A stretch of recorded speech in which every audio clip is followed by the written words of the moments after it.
Selamat malam Bapak dan teman-teman semuanya. Perkenalkan, nama saya Yadilin Abigail Simbolon dengan NIM 24061353111 dari kelas Agribisnis A. Di sini saya akan menjelaskan mengenai adopsi inovasi dan difusi inovasi. Baik, langsung saja kepada pembahasannya.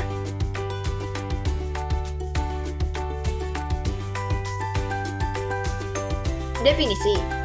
Difusi inovasi adalah proses bagaimana ide atau inovasi baru dikomunikasikan melalui saluran tertentu dari waktu ke waktu di antara anggota suatu sistem sosial. Sedangkan adopsi inovasi adalah proses ketika individu atau organisasi memutuskan menerima dan menggunakan suatu inovasi atau menolak. Selanjutnya, unsur difusi inovasi. Menurut Rogers, ada 4 unsur pokok dalam difusi inovasi adalah sebagai berikut. Yang pertama, inovasi, yaitu ide, praktik, barang baru yang dipersepsi sebagai baru. Yang kedua, ada saluran komunikasi, yaitu cara informasi inovasi disebarkan seperti media interpersonal. Yang ketiga, ada waktu atau time, yaitu difusi dan adopsi berlangsung seiring waktu. Kurva adopsi sering berbentuk S, yaitu perlahan di awal, cepat di tengah, melambat di akhir. Yang keempat, ada sistem sosial, yaitu struktur sosial, norma, opini leader, relasi antar anggota sistem sangat mempengaruhi difusi. Selanjutnya, sifat atau ciri inovasi yang memengaruhi adopsi, yaitu terdiri dari 5. Yang pertama, ada keuntungan relatif atau relative advantage, yaitu sejauh mana inovasi dianggap lebih baik dibanding alternatif lama.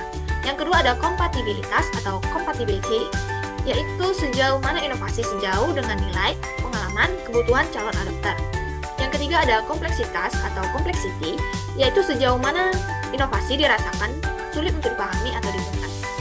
Yang keempat, ada trialability, yaitu dapat dicoba, yang sejauh mana calon adopter dapat mencoba inovasi dalam skala kecil sebelum mengambil keputusan penuh. Yang kelima, ada observabilitas atau observability, yang dapat dilihat hasilnya, yaitu sejauh mana hasil penggunaan inovasi bisa dilihat orang lain. Selanjutnya ada saluran komunikasi. Saluran komunikasi massa seperti media cetak, radio, TV, dan internet berguna untuk menyebarkan pengetahuan tentang inovasi ke banyak orang dalam waktu yang singkat. Saluran antar pribadi atau komunikasi langsung antar orang seperti teman, tetangga, atau kelompok sosial lebih efektif untuk membentuk sikap, meyakinkan, dan mempengaruhi keputusan adoptor. Dalam beberapa penelitian komunikasi inovasi modern, media sosial, media massa, digital ikut menjadi sumber informasi utama. Selanjutnya ada sistem sosial atau ciri sistem sosial. Ciri sistem sosial yang memengaruhi adopsi inovasi antara lain struktur sosial atau pola hubungan antar anggota. Yang kedua, ada norma dan aturan sosial yang berlaku di masyarakat. Yang ketiga, peran opinion leaders atau pemimpin opini dan agen perubahan sebagai pengaruh utama dalam keputusan orang lain. Selanjutnya ada tingkat keterbukaan atau resistensi masyarakat terhadap perubahan atau inovasi baru. Selanjutnya, sumber informasi. Beberapa sumber informasi yang sering digunakan oleh calon adopter ada 4. Yang pertama, ada media massa atau media digital seperti koran, televisi, dan internet. Yang kedua, ada komunikasi interpersonal, yaitu teman, keluarga, tetangga, ataupun kelompok sosial. Yang ketiga, ada praktisi atau pelaku inovasi atau agen perubahan yang menyampaikan informasi secara langsung. Yang keempat, ada pengalaman langsung atau demonstrasi dan studi lapangan atau trial. Selanjutnya ada proses atau tahap adopsi inovasi, terdiri dari 5. Yang pertama ada knowledge atau kesadaran mendengar tentang inovasi. Yang kedua ada persuasion atau minat atau ketertarikan, yaitu mencari tahu lebih dalam dan mulai tertarik. Yang ketiga ada decision atau keputusan atau evaluasi, yaitu memutuskan menerima atau menolak inovasi. Yang keempat ada implementation atau penerapan atau mencoba menggunakan inovasi dalam praktik. Yang keempat ada confirmation atau konfirmasi atau penubuhan yang memantapkan keputusan, berlanjut atau berhenti.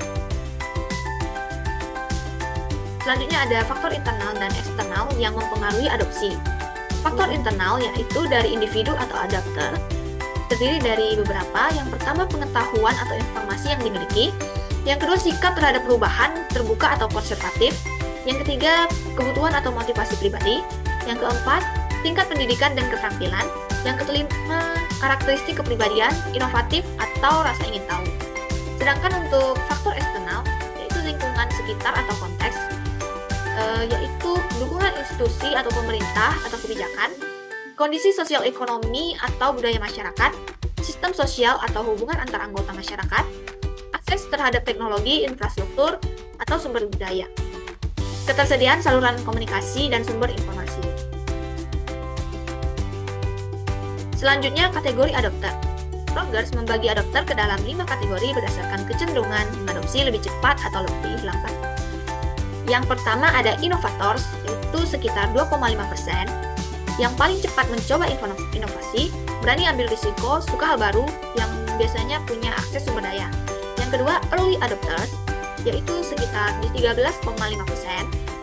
Dia cepat mengadopsi tapi lebih berhati-hati daripada innovators, jadi panutan dan opinion leader dalam kelompok sosial.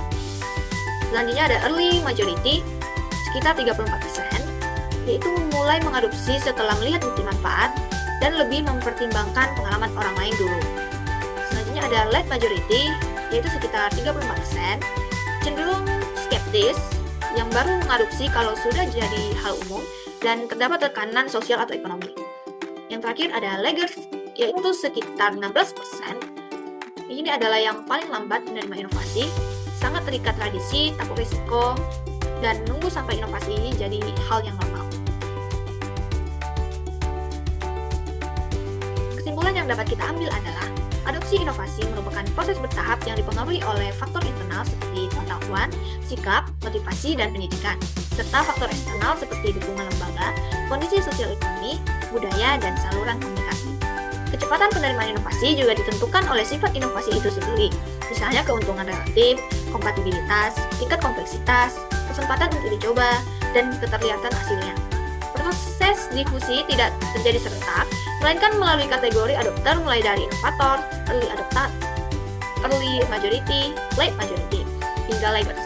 Dengan demikian, keberhasilan difusi inovasi sangat bergantung pada sinergi antara karakteristik inovasi, kesiapan individu, serta lingkungan sosial tempat inovasi diperkenalkan. Baik, sekian hasil presentasi dari saya. Terima kasih.